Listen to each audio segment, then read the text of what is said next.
What's up, nerds? And have I got a story for you? All right, you guys. So they have their short list to play Jon Stewart in the Lanterns TV series on Max and everything.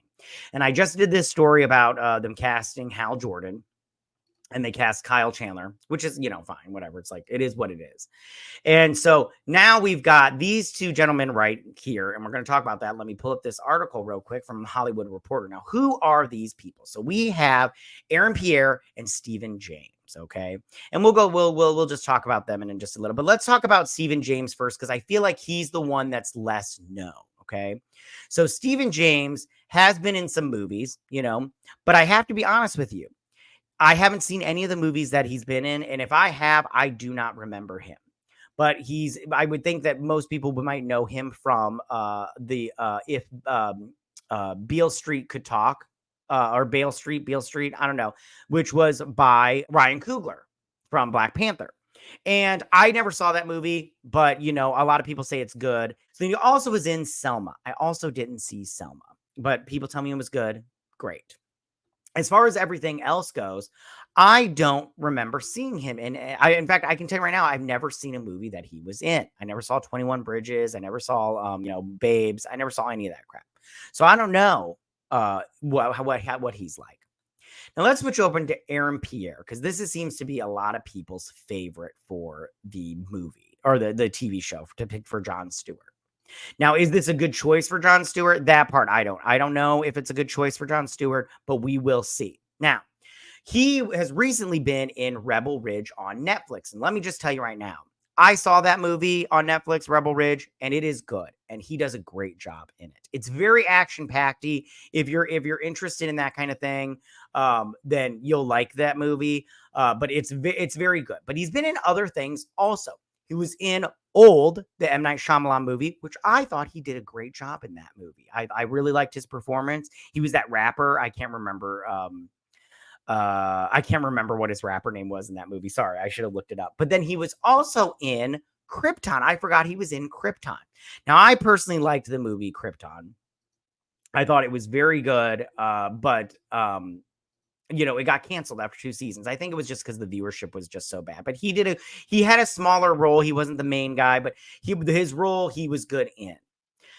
So I think that maybe he might be the right choice. But a lot of people might think, because if you remember correctly, he was supposed to be in Blade as the bad guy. There was rumors that he was Brother Voodoo, and if he was Brother Voodoo, that was great casting. Also, because again, I think that he is talented. But I did see people saying he shouldn't take it because they can't get talent. And I talked about this when I talked about casting of Hal Jordan.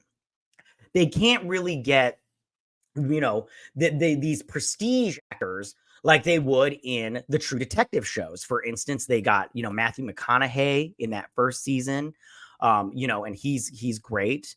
Along with Woody Harrelson. I mean, I don't know if Woody Harrelson is a prestige actor, but I like him.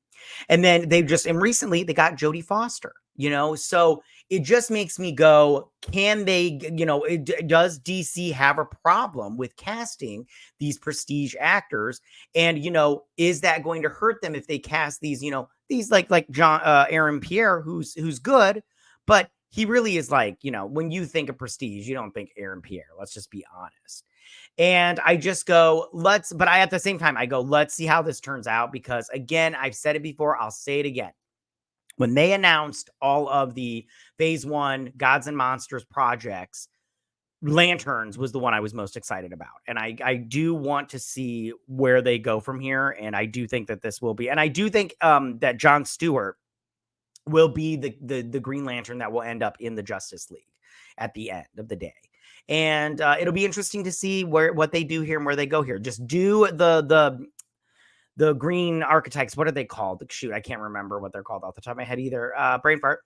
But don't skimp out on the money. The budget needs to be big so you can do these big, these little green grabby thingies. It'll be great and everything. Tell me, what do you guys think about all of this? How do you guys feel about Aaron Pierre and Stephen James being on the short list for Jon Stewart? Do you think this is a good choice, bad choice? Who do you think they should pick for Jon Stewart if one of these two, or if not one of these two, who do you think they should pick to play Jon Stewart? And do you think that DC and Warner Brothers has a problem with casting, people prestige actors. I keep using that term, but I think that's what it is. But do you think they have a problem with casting over there and not being able to get talent? But that's all I got for you guys this week. Tell me what you guys think about all of this. You can go ahead and leave all your comments in that section down below. If you like this video, go and hit that like button. You know, I won't mind. If you're new to my channel, please hit that subscribe button. I'd greatly appreciate it. And I will see you guys. You guys have a good week. Bye.